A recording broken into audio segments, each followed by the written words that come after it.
Bonjour Sylvain, merci d'avoir répondu à ma demande et d'être présent avec moi aujourd'hui. Écoute, j'ai un projet. La commune de Larmor-Baleine a bientôt 100 ans. La caractéristique de Larmor-Baleine, c'est les personnes qui y habitent, c'est les familles qui ont vécu, c'est aussi les gens qui font la vie de tous les jours. Et je pense à un film qui les met à l'honneur, qui te permet d'aller à leur rencontre, qui permet de les interroger sur pour eux, qu'est-ce que c'est l'Armor-Baleine, comment ils y vivent et comment ils y ont vécu. Si tu pouvais réfléchir à quelque chose dans ce sens-là. Bon, en réalité, ça ne s'est pas exactement passé comme ça. Mais ce n'est pas l'important. L'important, c'est que j'avais une mission à remplir et que je ne savais absolument pas comment m'y prendre. Pas de problème, c'est comme si c'était fait. C'est parfait, alors au boulot. Allez, au boulot. Avec mes 3 ans passés à l'Armor-Baleine, il m'était difficile de me revendiquer l'armorien, certains habitants y ayant vécu 25 ans sans se considérer comme tels. Il fallait donc que j'enquête auprès de celles et ceux qui connaissaient bien la commune. Alors, comme tout bon enquêteur, mon premier réflexe a été Wikipédia. L'Armor-Baleine est une commune française située dans le département du Morbihan en région Bretagne. Merci pour ces infos, Vicky. Ah, le nom actuel de la commune a été fixé et décidé lors de sa création en 1924 en se séparant de Baden. L'Armor signifie en breton village de mer. Donc la mer, c'est important, je le savais. Ceci étant, il est écrit ici que l'Armor s'appelait jusqu'en 1695 Gwenredut, nom d'origine bretonne pouvant être traduit en français par Jean du Marais. Une forme de dualité semblait naître. L'Armor-Baleine est un village qui fait corps avec la terre ferme, mais c'est bien la mer qui paraît couler dans les veines de ses habitants.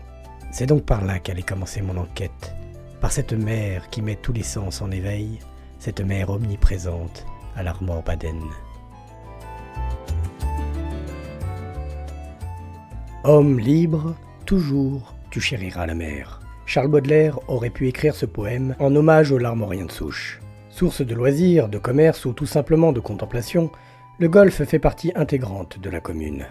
C'est d'ailleurs en grande partie grâce à lui que l'Armor-Baleine s'est développée par le passé. Car s'il y a bien quelque chose que l'on cultive ici, au sens propre comme au figuré, ce sont les huîtres. C'est donc par là que mon enquête allait réellement commencer. J'allais rencontrer des ostréiculteurs. L'origine des ostréiculteurs, c'était surtout des marins qui allaient à la pêche, qui allaient au commerce. Quand les femmes se sont intéressées à l'ostréiculture, les hommes sont restés d'abord parce que au lieu de revenir tous les 6 mois, 1 an, voire 2 ans à la maison, eh bien, il y avait une vie familiale quand même bien meilleure. Donc ils sont restés travailler sur l'Armor-Baleine. Ils ont employé du personnel. Il y avait beaucoup de femmes qui travaillaient dans les chantiers ostréicoles et elles venaient d'ailleurs des campagnes avoisinantes autour d'Auray, de Vannes. Et elles s'installaient pour la semaine dans des logements qu'elles louaient pour pouvoir travailler jusqu'au week-end. On disait travailler à la côte, mais c'était travailler dans les chantiers ostréicoles. Et il y avait beaucoup plus de gens qui travaillaient de ce métier que les agriculteurs. Les agriculteurs, il y avait peut-être 4 ou 5 agriculteurs sur la commune. Et puis par contre, les ostréiculteurs étaient tout autour de l'Armor sur la côte. Et là, il y avait de la place pour eux. Et l'ostréiculteur a prospéré comme cela. À l'époque, on va dire les anciens, si on peut le dire, regardaient beaucoup les signes de la nature. Ils disaient que quand les châtaigniers étaient en fleurs et qu'ils étaient prêts donc le naissain arrivait à peu près au même moment. L'ostréiculture n'était pas du tout mécanisée, donc il y avait c'était un travail manuel, aussi bien sur les parcs que pour le triage des huîtres, pour le lavage des huîtres, pour tout était manuel. Donc il fallait énormément de personnes. C'est pour ça que, justement, ça apportait une plus-value à l'époque à l'Armor-Baleine et un attrait donc au niveau du travail. La commune de l'Armor-Baleine s'est quand même beaucoup développée avec l'ostréiculture qui était la profession principale à l'époque. Et ça a permis aussi à des gens de créer des petits magasins, des bars. Ça faisait vivre quand même la commune à l'époque. Et ça l'a permis sans doute aussi beaucoup de se développer. Tout au départ, il est évident que le matériel était rudimentaire. Donc Le meilleur outil pour l'homme qui exploitait, c'était son dos, ses bras, son dos. On en sait quelque chose parce qu'il nous en reste des séquelles. On a tous mal au dos, on a de l'arthrose, on a ci et ça. Et il fallait absolument mécaniser l'ostréiculture. Et on s'est servi de l'exemple des agriculteurs. En fin de compte, on a regardé comment eux, ils se mécanisaient. Et puis on a un peu suivi cette évolution. Les tuiles étaient décollées à la main et grattées par la suite, puisque quand on avait décollé le petit naissin, on avait juste enlevé l'emplacement où était collé le naissin, donc il restait encore de la chaux sur la tuile. Il fallait la rendre propre et la gratter avec un autre instrument, en fait, pour une petite gratte. Au début du siècle, quand on allait sur les parcs, on partait avec le courant sur pas des pontons, mais des chalands. C'était des barcasses creuses et on les tirait avec des perches quand il n'y avait pas d'eau et puis on mettait comme une voile pour aller sur les parcs. Mais on se servait du courant. Aujourd'hui, c'est pas possible, c'est terminé. Chapitre fondateur de l'histoire de l'Armor, l'ostréiculture n'est pas l'unique pilier qui a permis à la commune de rayonner. Car avant l'ostréiculture, l'âme de l'Armor-Baden s'était forgée grâce à des marins. Que dis-je, grâce à des capitaines. En faisant quelques recherches, j'étais tombé sur un livre, écrit par une ancienne professeure d'histoire géo, qui avait l'avantage de faire partie d'une famille historique de la commune. Je suis issue de familles très anciennes que l'on retrouve au cours du XVIIe siècle. La plupart de ses ancêtres étaient marins et capitaines. Depuis la nuit des temps, l'Armor était un petit port, mais un port de commerce maritime. Et pour ce commerce maritime, il fallait des navires et des capitaines. Du fait de ce commerce des hommes, des marins ou des capitaines, les femmes, les mères de famille se trouvaient seules pendant longtemps, parce que les hommes partaient plusieurs mois d'affilée. Donc les femmes dirigeaient tout ici, quoi. Je me rappelle par exemple que mon père disait que quand son père rentrait de mer, la famille ne pouvait pas le supporter. Je me rappelle aussi des fameux dimanches de régate. Pendant l'été, toute la jeunesse jouait, on peut dire, se baladait tous les jours sur des voiliers. Et ils s'entraînaient en fait à faire la course. Et ces jeunes de l'Armor, une vingtaine d'années ou un peu moins, sortaient tous les jours et faisaient la course entre eux. C'était des événements formidables, ça attirait des foules dans chaque commune. Donc chaque dimanche, c'était le grand chambardement. Tout le monde embarquait sur la pinasse de mon père, qui traînait derrière lui des riveurs. Mon père, c'était un remarquable barreur. Quand il gagnait, on rentrait à la maison, on faisait la fête, tout le monde venait prendre l'apéro à la maison. Et quand il perdait, on rentrait et on faisait la gueule. Le port avait donc toujours eu une importance capitale dans l'histoire de l'Armor-Baden. Je décidai de m'y rendre pour voir ce qu'il en était aujourd'hui. Les ports sont toujours propices aux rencontres originales. Celui de l'Armor-Baden ne dérogeait pas à la règle. En termes d'originalité, Jacques le capitaine et Marc son adjoint se défendaient plutôt bien. Communément appelés Jaco et Marco, ils forment un duo pour le moins cocasse, mais néanmoins efficace, dans la gestion courante du port. On va avoir une grosse couille dans 2-3 heures. Ça. Oui, on verra. Toujours en mouvement, Jaco est un spécimen difficile à appréhender. Quand on l'interpelle, il n'est pas rare de l'entendre couramment répondre « Reviens dans 5 minutes, promis. Tu repasses tout à l'heure, promis. C'est promis, je pense à toi, j'arrive. » Je décidai donc de me tourner vers Marc. Ouais, bah moi j'ai le temps, pas de problème.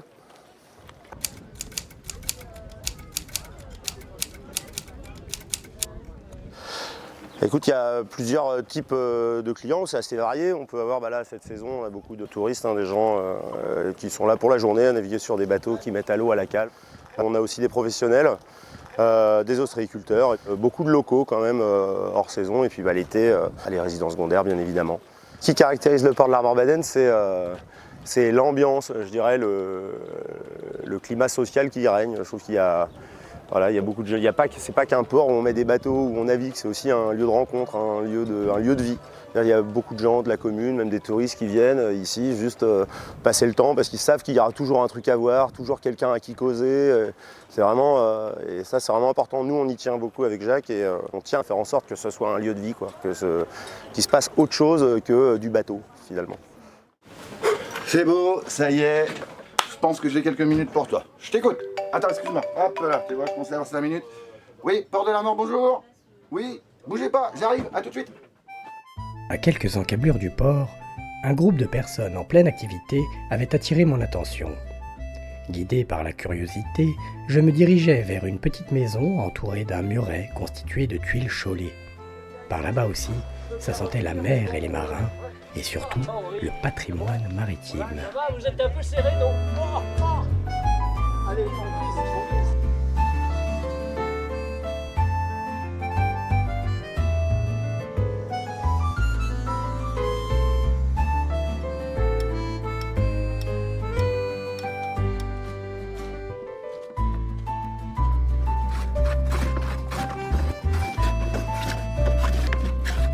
Là, on est en train de changer une pièce à l'avant, parce qu'elle est complètement usée, il faut la changer, quoi.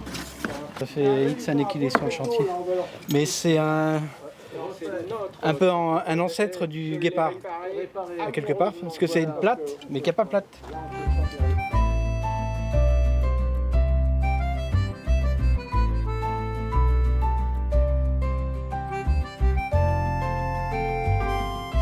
Notre plus jeune adhérent a 14 ans. On a un doyen qui a 80 ans passés. Tous ces gens-là se retrouvent ensemble et ont du plaisir à travailler sur des bateaux en bois.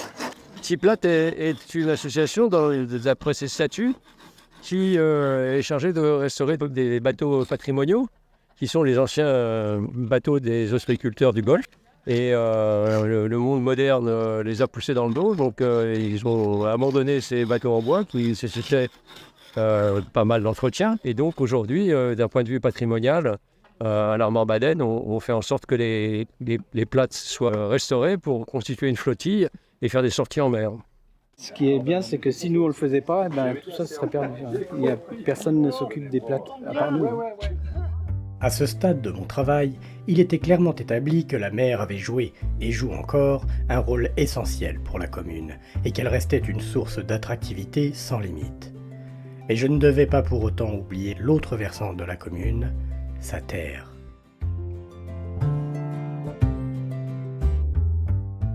Pour comprendre comment s'était érigée la commune d'aujourd'hui, je devais m'intéresser à son histoire. Pour cela, il fallait me tourner vers ceux qui l'avaient étudié.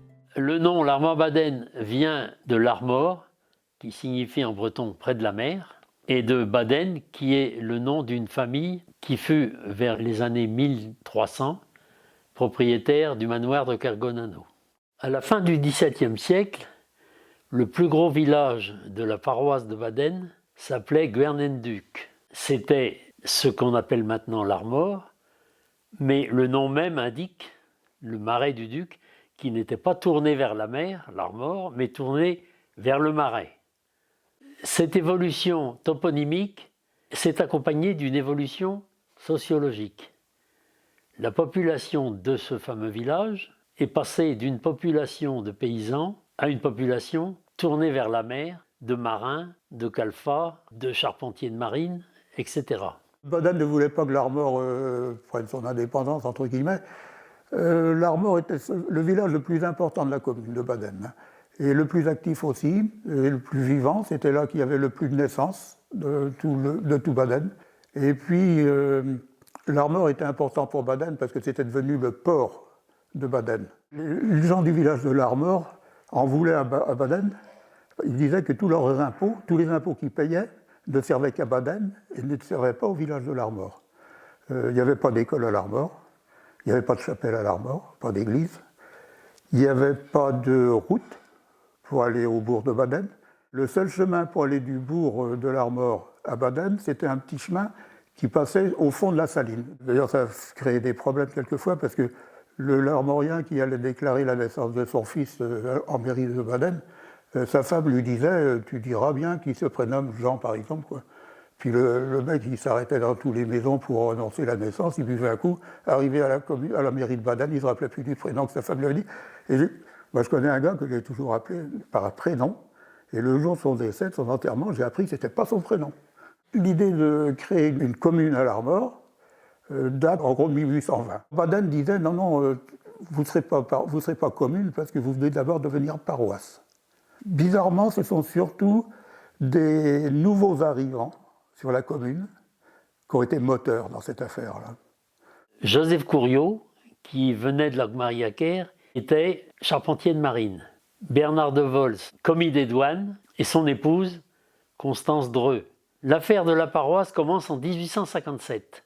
Madame de Vols bâtit sur un terrain qui lui appartenait une petite chapelle qui se trouvait être en face de l'église actuelle, à l'emplacement du fournil de la boulangerie qui se trouve actuellement place de l'église. Au départ, lorsqu'elle a été construite, c'était une chapelle privée. Et les Larmoriens voulaient que ce soit une chapelle vicariale, c'est-à-dire une succursale de l'église paroissiale de Baden, avec dans l'idée que cette succursale devienne paroisse. Au mois d'août 1858, Napoléon III et sa femme vont voir Elisa Bacciocchi, qui était une cousine de Napoléon III.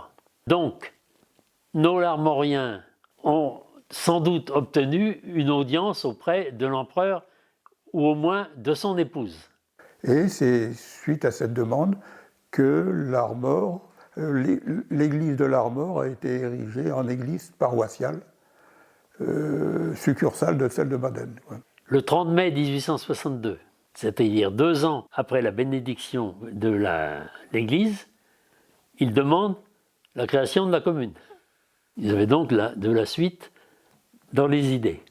Les gens qui ont souhaité que l'Armor soit érigée en commune, ils ont lancé des pétitions pour demander aux autorités que l'Armor soit érigée en commune. Au bout d'un certain nombre de pétitions, le préfet a nommé un commissaire enquêteur. Et dans les conclusions du commissaire enquêteur, le commissaire enquêteur a dit oui, en effet, c'est une bonne idée. Mais Baden a encore refusé que l'Armor devienne commune, n'a pas accepté ces conclusions-là. Et là, le préfet a nommé une commission syndicale. La commission syndicale a redit le bien fondé de la demande, quoi. Et en 1920, Baden a fini par accepter, quoi. La guerre 14-18 est passée, qui a transformé complètement les mentalités de tous les habitants et de l'Armor et de Baden. Donc le 15 février 1920, le conseil municipal de Baden donne un avis favorable à la création de la commune de l'Armor. Le 15 mars 1924, décret de M. Alexandre Millerand, président de la République, créant la commune de l'Armor-Baden, avec inscription au journal officiel du 19 mars 1924. J'avais fait le plein d'histoire, et je devais m'intéresser désormais aux Larmoriennes et Larmoriens pour décrypter l'âme de la commune.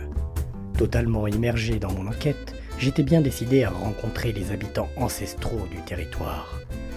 Et je savais où les trouver.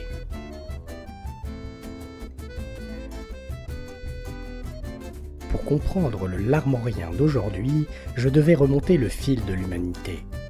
Tout bien réfléchi, l'arbre généalogique des Larmoriens ne prenait-il pas racine ici, sur l'île de Gavrinis ? Je profitais de ce magnifique temps estival pour aller y faire un tour. Indice de l'étoile, 16 passagers à 10 trompes.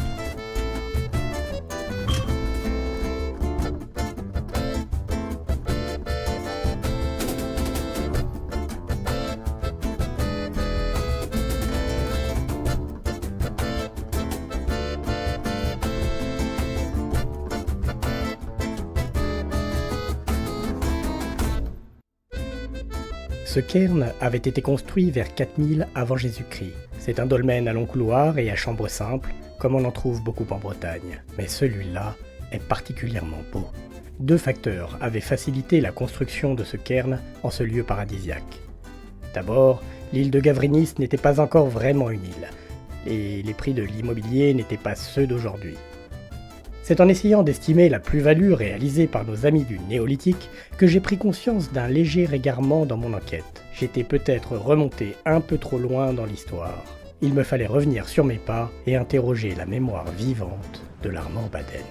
J'ai donc pris mon bâton de pèlerin pour aller à la rencontre de quelques-uns des plus anciens Larmoriens. Pour m'aider dans mon enquête, je pouvais compter sur l'un de ses habitants. Résidant sur le tard, Guy s'excusait presque de n'habiter que depuis 15 ans dans la commune. Il avait su cependant s'y intégrer parfaitement et connaissait à peu près tout le monde. Bonjour. Il serait d'une aide précieuse pour la suite de mon investigation. Comment ça va? Très bien, et toi? Alors, est-ce que tu as pu poursuivre le travail sur notre centenaire? As-tu pu rencontrer là, tous nos anciens qui peuvent nous en apprendre sur l'histoire de l'Armor? Je pensais à Marie-Reine Grimont, qui sait des tas de choses, qui a vécu aussi enfant ici. Les frères Crénigui, et aussi Bruno Vigouroux, et Alexandre Le Bérigot, sa nièce Paulette aussi, et son mari Jean-François Crénigui, Jacques Lanoé, Bernard Le Boru, Jean-Loïc Berthaud, Christian Chaudray. Grâce à Guy, je ne manquais pas de sources d'informations. Je m'inquiétais cependant de n'avoir pas assez d'une vie pour rencontrer tout le monde. Il faut absolument que tu les vois si tu ne les as pas déjà vus. Raison de plus pour m'y mettre immédiatement. Je m'appelle Marie-Reine Grimont, née le 6 septembre 1931 à l'Armor Baden. Mon grand-père maternel venait d'Italie pour construire le château de Berdère. C'est un nom connu à l'Armor. Il s'appelle Crovetto, François. J'ai tout fait à l'Armor Baden jusqu'au certificat d'études, jusqu'à 14 ans, quoi. L'école de l'Armor était renommée et il y avait beaucoup d'enfants. Il y avait 3 classes, je ne pourrais pas vous dire exactement combien d'élèves il y avait dans chaque classe. Peut-être une trentaine, peut-être plus. Au moins un minimum de 30. Donc, il y avait le primaire, ça commençait à 5 ans à l'époque. 5 ans, puis on finissait en principe à 14 ans, quoi. Et oui, les instituteurs étaient très, très bien. Après l'école, très souvent, on avait des devoirs à faire ou des leçons à apprendre, mais il fallait les faire pendant qu'on gardait les vaches. Et c'était pas toujours évident, parce que suivant le temps qu'il faisait, on pouvait ouvrir ou pas ouvrir notre livre ou notre cahier qu'on nous donnait pour étudier. Il n'y avait pas Internet, quoi. Vous êtes allé aussi à l'école de l'Armor Baden? Oui, jusqu'à l'âge de 10 ans, à l'école avec M. Calin. Non, d'abord M. Villatte, dans le même contexte que vous, c'était M. Villatte. Oui. Ouais, c'était un très bon instituteur. Et après, nous, on a eu, pendant toute notre scolarité jusqu'aux 10 ans, enfin, on a 10 ans, partir en 6e, c'était M. et Mme Calas. Quand on était jeunes, on se regroupait à 2, 3, 4, 5 jeunes et on allait à Toulbroche ou même au Bodot, jusqu'au Bodot à pied, pour aller au bal ou aux fêtes. Nous, à l'Armor, c'était plutôt des marins et à Baden, c'était presque tous des cultivateurs, quoi, des gens de la terre, quoi. On les appelait les Baden-Beux. Je ne sais pas s'ils vont enregistrer ça, mais enfin. Il y a des familles de l'Armor Baden qui auraient préféré que les enfants aillent dans une école privée que d'aller à l'école publique. Et donc, en attendant la construction, donc il y avait des kermesses dans un grand champ. Vous auriez vu toutes les dames avec les coiffes, ça y allait, un café, crêpes, et la tombola, la loterie, on avait des petits trucs, il fallait avec des numérotés, les messieurs avaient une telle couleur, numéro 14, les dames avaient en rose par exemple, il fallait se trouver, c'était marrant, moi j'aimais bien cette période-là. Et quand on était gosse, il y avait des sapins qui bordaient un peu le marais, et notre sport était on avait des bidons de 200 litres qui servaient aux ostréiculteurs, je ne sais pas ce qu'ils avaient là-dedans, enfin ils étaient vides, et il fallait faire le tour de la baie de Marcellus, qu'on appelait, c'est l'appellation, et sans mettre les pieds à terre. On avait un piquet de parc, et celui qui mettait le pied à terre, il devait repartir de nouveau. Il y avait toujours des fêtes, parce qu'on a un grand hôtel qui s'appelle le Grand Air, et il y avait tous les Parisiens qui arrivaient. On les appelait les socialistes, franchement.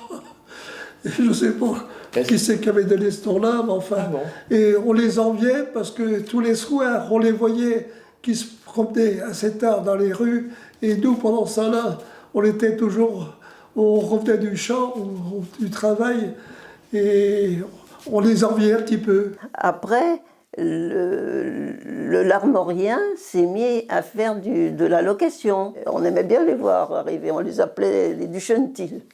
Alors vous direz pas que ça veut dire bienvenue en français, bienvenue aux Parisiens, quoi, mais ils ont acheté les maisons.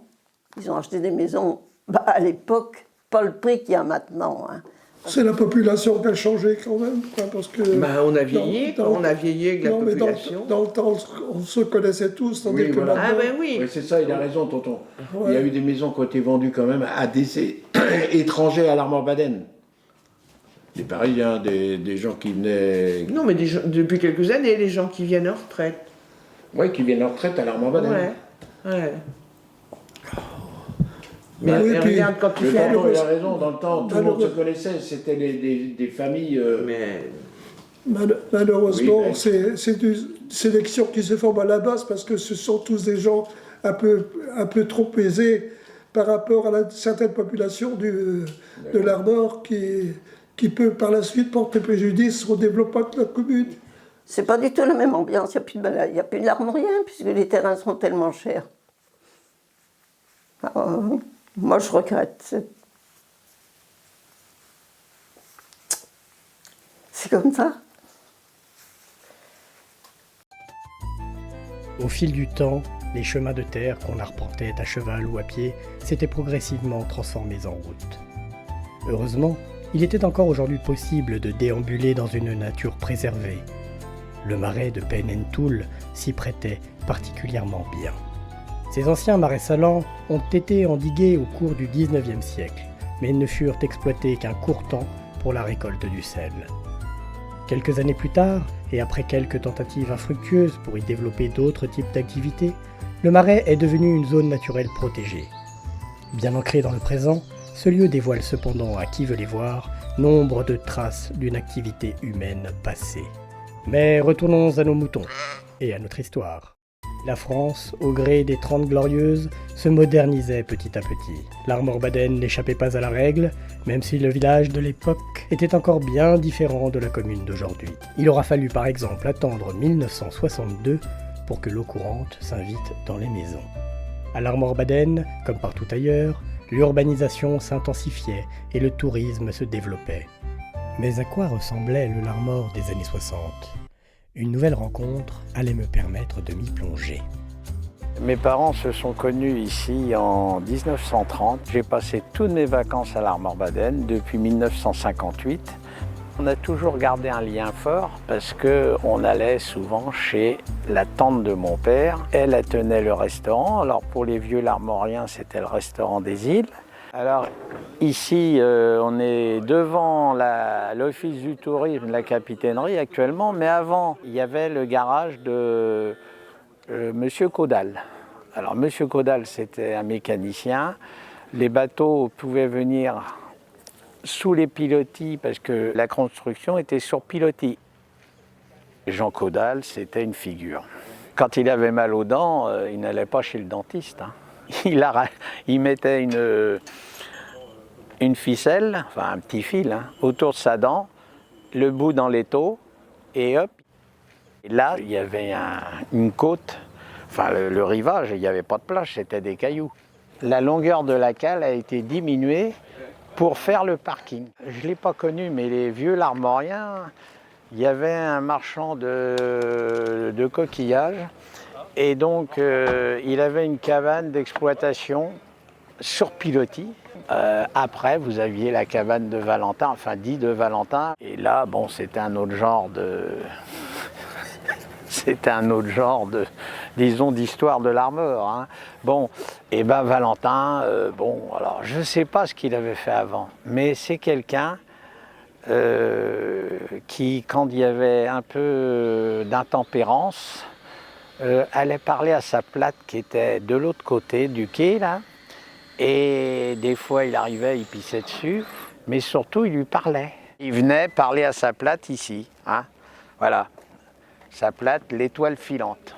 Voilà. Alors forcément, c'était la distraction, quoi.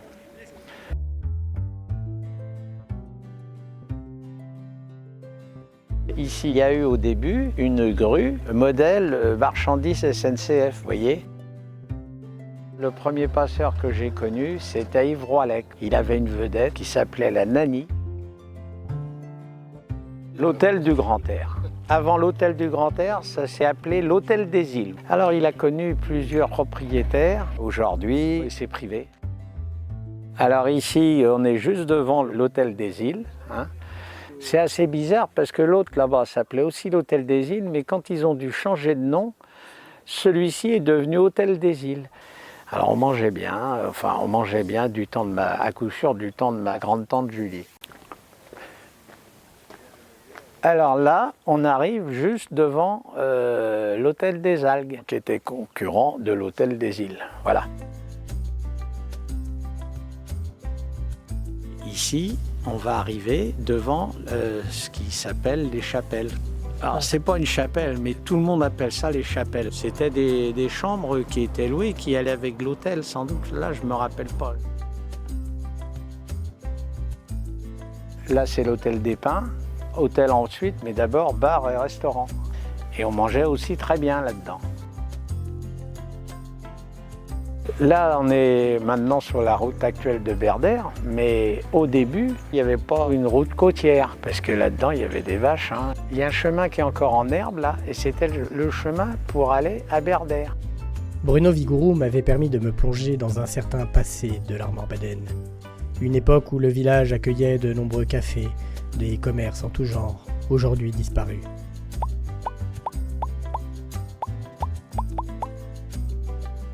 Je commençais à avoir une bonne idée de la façon dont avait évolué la commune, mais j'avais la sensation de ne pas assez connaître encore ses habitants.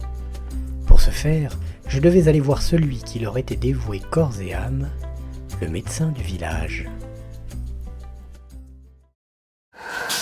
Bonjour, bonjour, allez, entrez, la porte est toute verte et ouverte. Moi je suis là depuis 27 ans, à peu près, un peu plus de 27 ans je crois. Et je me suis décidé ici en 2 heures. En fait, je voulais m'installer dans une île. Ma famille ne voulait pas que je m'installe sur une île. Je revenais et j'ai trouvé que l'Armor-Baden, c'était ilien. Les Larmoriens, c'est issu seulement de 2-3 familles. C'est une famille ou des familles bretonnes qui se sont croisés, qui sont restés sur place. Les gens à l'Armor-Baden sont hyper attachants. On est venu me consulter avec un bar quasiment de 70 cm, le ventre ouvert, pour me demander de regarder si le foie était sain, parce que le foie, il était un peu noir, et est-ce qu'on pouvait manger le poisson ? J'ai eu des consultations avec des poules à l'intérieur qu'on venait m'offrir, ou une ruche. Une fois, j'ai un de mes patients qui est rentré avec une ruche dans mon cabinet pour m'offrir une ruche. Les gens sont extrêmement sympas dans la salle d'attente. C'est que discussion, on vient parfois pour discuter dans la salle d'attente du médecin. C'est hyper attachant. L'Armor-Baden, maintenant, c'est aussi une arrivée importante de jeunes retraités, de personnes qui viennent y poser leur sac sur cette pseudo-île, sur ce petit village retranché. Et c'est l'association de gens issus de ce terroir, de cette île, et de gens qui sont venus y déposer leur sac. Depuis le Covid, là, ça change. On a plein de nouveaux arrivants depuis le Covid, avec certainement une modification du mode de vie. Et l'Armor a plein de nouveaux couples, de nouvelles personnes qui sont arrivées sur le village, et la face du village, elle a un petit peu changé, je trouve, depuis 3 ans. C'est une chance ou pas pour la commune ? C'est une chance pour le médecin, il a plein de boulot. Quelle que soit l'époque, l'arrivée d'une nouvelle vague de population à l'Armor-Baden avait toujours fait souffler sur le village un vent d'évolution comme de révolution. À titre d'exemple, dans les années 2010, une série d'incendies criminels visant les résidences secondaires avait défrayé la chronique. Le principal suspect ayant mis fin à ses jours avant le procès, nous laisserons la présomption d'innocence faire son œuvre. Mais l'affaire, à cette époque, avait pris des tournures de roman noir. Alors, j'étais bien décidé, moi aussi, à réaliser une séquence suspense et dramaturgie. J'allais pour cela être aidé par un habitant de Souche, qui connaissait particulièrement bien l'affaire des incendies. Il la connaissait tellement bien qu'il avait écrit un roman sur le sujet. C'en était presque louche. L'homme m'avait donné rendez-vous dans un endroit discret de l'Armor-Baden. Quand j'arrivais à l'heure et au lieu du rendez-vous, il était déjà là. Chapeau enfoncé sur la tête, lunettes de soleil, il avait son roman à la main. C'était notre signe de reconnaissance. Avait-il accepté de me rencontrer pour m'aider dans mon enquête, ou comptait-il m'éliminer froidement, comme tous ceux qui s'étaient intéressés d'un peu trop près à l'affaire ? Mon cœur battait la chamade, et à chaque pas qui me rapprochait de lui, mes jambes se dérobaient un peu plus. Bonjour, Christophe Guillaumard, adjoint au maire à l'Armor, et à mes heures perdues, j'écris des romans. Bon, voilà pour le suspense et la dramaturgie. Reprenons maintenant le fil de notre histoire. L'idée d'un roman m'est venue avec le Covid. On avait du temps, tout le monde avait du temps, donc du coup, je me suis mis à l'écriture. L'idée de base, c'était un roman policier, donc il me fallait une trame un peu dramatique. Je voulais écrire sur l'Armor-Baden. Donc j'ai conjugué l'histoire de l'Armor avec également les séries d'incendies qui avaient eu lieu dans les années 2010. Évidemment, c'est très romancé. Et puis j'en ai profité pour parler du l'Armor de l'ancien temps, du l'Armor actuel. Et peut-être que sur le prochain bouquin, j'écrirai sur l'avenir, je ne sais pas. L'Armor-Baden, c'était déjà 2 écoles. Donc j'étais dans l'école privée, l'école des bonnes sœurs, comme on disait nous à l'époque. On passait notre temps à courir dans les rues de l'Armor, on jouait au football. L'été, on passait notre temps à aller se baigner. On avait quand même la plus grande piscine du monde devant chez nous.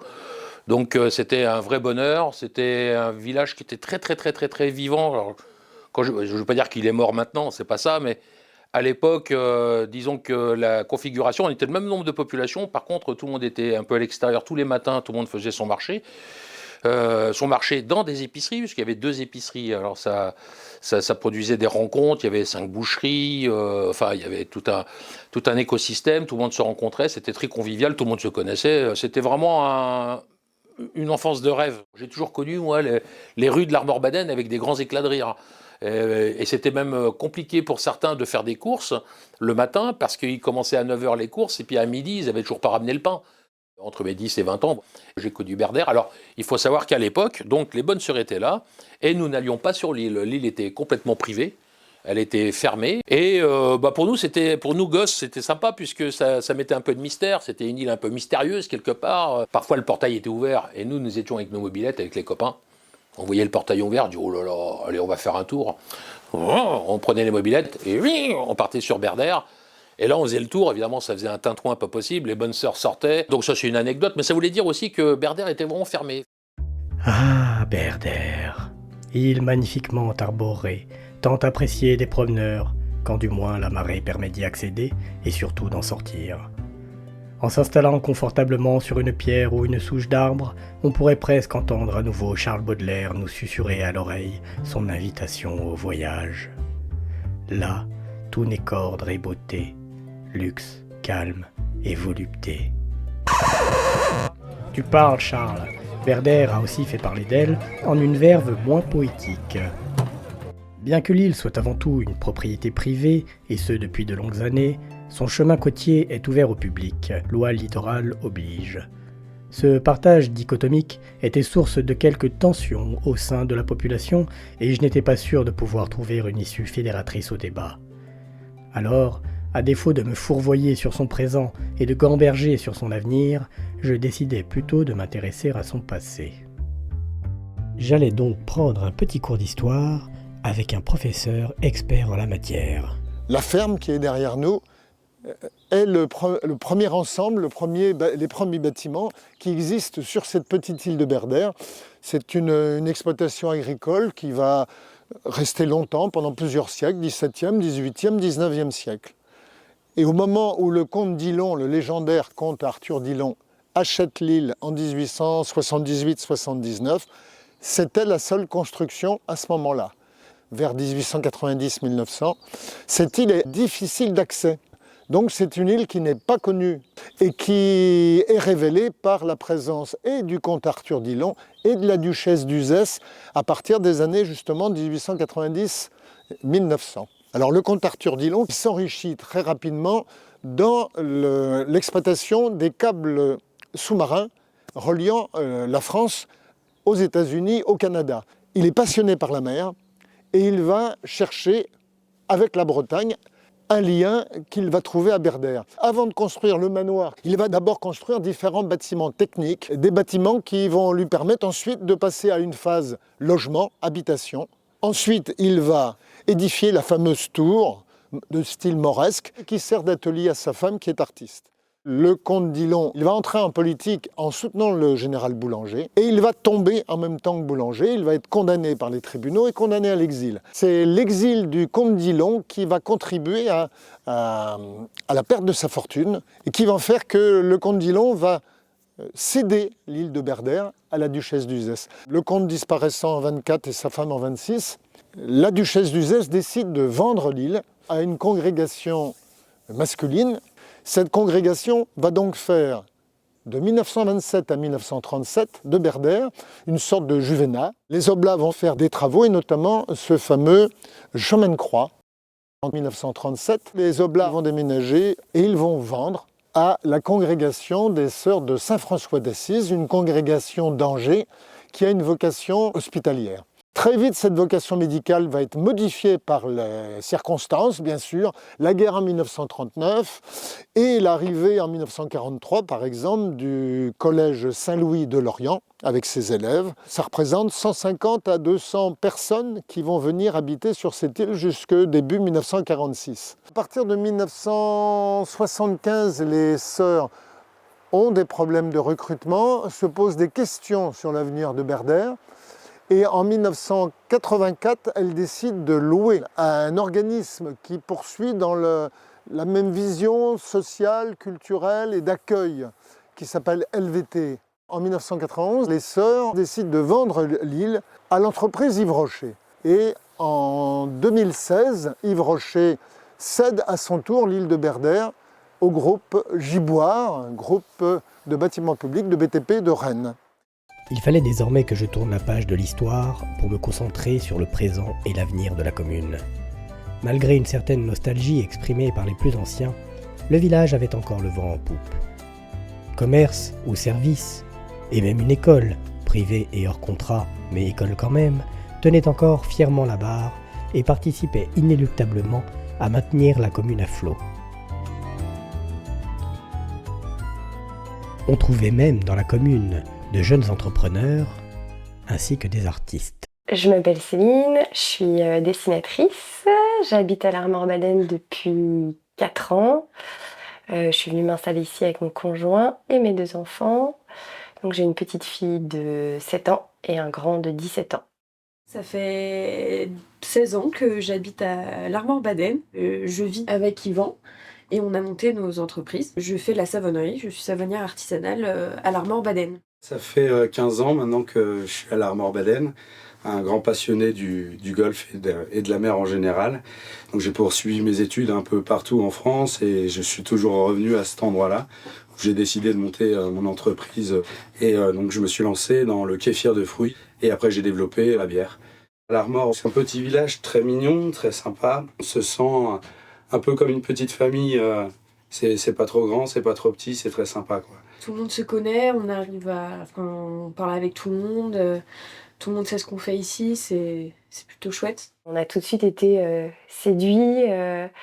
Je pense que la première chose qui nous a frappés, c'est vraiment le calme, la sensation de respirer, d'être vraiment dans un endroit paisible et serein. Ensuite, le cheminement a été plus compliqué parce qu'on s'est vite senti isolés, seuls, vraiment seuls.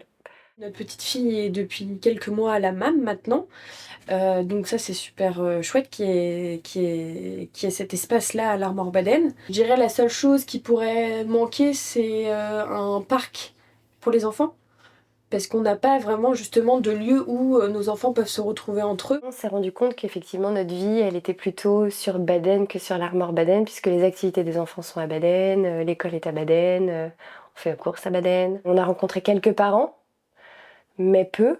C'est vrai qu'il y a quelques jeunes à l'Armor, bon, qu'on les connaît pas tous au final, qui bossent un peu plus loin parce que c'est vrai qu'ils n'ont pas tous la capacité de bosser à l'Armor Baden. Ou de se trouver un logement. C'est compliqué aussi pour nous les jeunes. Et puis il y a un côté sympa donc l'été aussi où les jeunes reviennent, puis l'hiver où c'est un peu plus différent, effectivement, on se retrouve avec les plus anciens. Mais en même temps, ça a un côté chouette aussi. Aujourd'hui, effectivement, l'Armor est un peu vieillissant, mais tous les jeunes parents qu'on a croisés dans le coin, enfin, tous ces jeunes-là et tous les enfants qui sont sortis les dernières années vont vouloir rester dans le coin. Je pense qu'il y aura un renouvellement naturel à un moment et je pense que dans 10 ans, on verra aussi cette transition, forcément. Je suis convaincue qu'ici, dans ce village, il y a plein de gens qui font plein de choses. Et ce serait extraordinaire de pouvoir les rencontrer. On se croise, mais on n'a pas vraiment de lieu ni d'espace-temps pour se rencontrer réellement, donc échanger et donc peut-être recréer cet esprit de village. Je suis sûre qu'en rassemblant les énergies des uns et des autres, on peut faire quelque chose de vraiment beau. Cette joyeuse âme de village, qui avait régné pendant de si longues années, mais qui s'était étiolée avec le temps, pouvait-elle renaître de ses cendres ? La jeune génération semblait prête à s'y engager pleinement. La force associative, extrêmement vigoureuse à l'Armor Baden, était également un vecteur indiscutable pour fédérer la population en ce sens. Mais quid des élus locaux ? Je me dirigeais vers la mairie pour connaître leur point de vue sur cette question. Le village de l'Armor Baden se meurt un petit peu. Bon, il y a beaucoup de résidences secondaires et c'est déplorable puisque les gens vont et viennent et il n'y a pas de gens à demeure. Donc c'est difficile après de mettre en place des choses et de faire vivre les Larmoriens de souche et les Larmoriens à l'année. Et c'est important justement de changer un peu tout ça. Quand il y a eu la fermeture de l'école privée en 2010 et ensuite de l'école Cousteau publique en 2015, bon, ça a été une catastrophe pour le village. Les générations ne se rencontrent plus, ou difficilement. Et ce qu'on voudrait arriver justement à changer, c'est que les gens puissent se retrouver et arriver à se parler. Je pense que c'est possible effectivement de dynamiser l'Armor avec l'aide de cette jeunesse qui va nous suivre en fait et qui dynamise, qui met de la vie sur l'Armor Baden.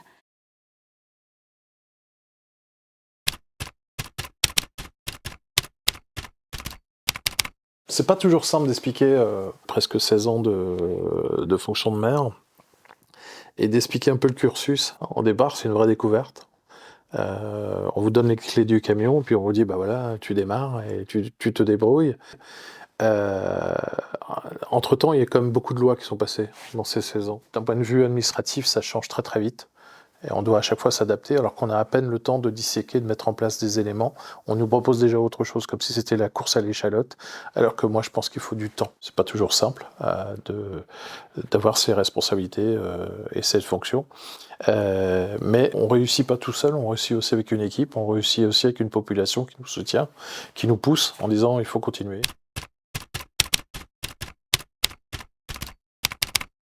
Pour moi, l'Armor Baden est une belle endormie, mais qui a toujours une volonté d'avancer, une volonté de créer. C'est aussi un esprit très soudé. Tout le monde se soude sur un projet, et tout le monde peut se détester, ou tout le monde peut des fois s'emporter, mais tout le monde se soude sur un projet ou sur une communion, et ça c'est génial. Ce qui fait plaisir avec les Larmoriens, c'est que souvent, très souvent, les Larmoriens se fédèrent, et les Larmoriens partagent. Il y a énormément d'associations, et énormément de regroupements. Et j'adore ça. C'est cet état d'esprit qui me plaît, et qui m'a toujours plu.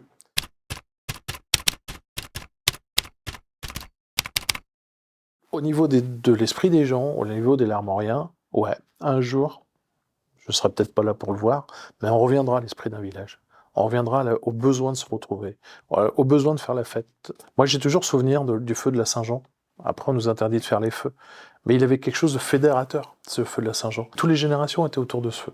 Et ça partage. Ça fait partie du partage. Il n'y a plus le droit de le faire. Bientôt, on n'aura plus le droit de le faire des feux d'artifice. Et bientôt, on n'aura même plus le droit de se réunir. On fait fausse route au niveau de l'État.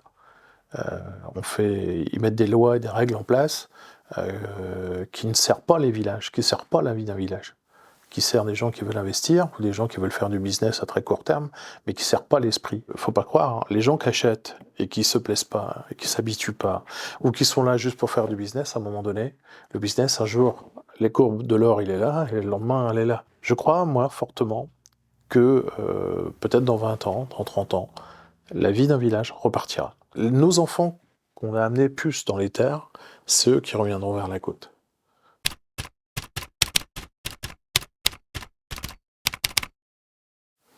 C'est une bonne question. J'ai toujours été fier et ravi de servir les Larmoriens, de servir mon territoire et d'essayer de me battre pour que ce territoire existe, continue d'exister, continue à avoir ce charme particulier. Après, un maire, c'est pas parfait. Hein. Un maire, il faut qu'il sache compter, il faut qu'il connaisse les lois, il faut qu'il sache rencontrer les gens, il faut qu'il ait un emploi du temps de fou et qu'il sache organiser tout ça. Et le maire, il y fait avec ses 2 bras et avec ses capacités et avec son équipe. Mais moi, je suis fier de l'équipe que j'ai depuis des années, je suis fier de leur engagement et je suis fier aussi des Larmoriens qui participent à toute initiative qu'on peut lancer. Et bien souvent, ça fonctionne bien. C'est un vrai engagement de tous les jours, c'est pas simple tous les jours. J'ai une chance, c'est que j'ai une famille qui m'a toujours soutenu, j'ai une femme qui m'a toujours dit de continuer et qui m'a toujours encouragé. Je n'aurais pas eu ça derrière moi, il y a longtemps que j'aurais jeté l'éponge et que je serais peut-être parti sur d'autres aventures. Je pense que je sers comme les anciens maires de ce village.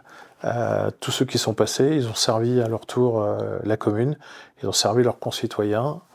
Et quelquefois, on ne réussit pas tout, mais si on a pu poser une pierre supplémentaire à un ouvrage et permettre que la commune continue d'exister, permettre que cette commune soit apaisée, permettre que cette commune n'ait pas de difficultés financières et permettre que cette commune continue son avancée vers demain, je trouve que c'est beau.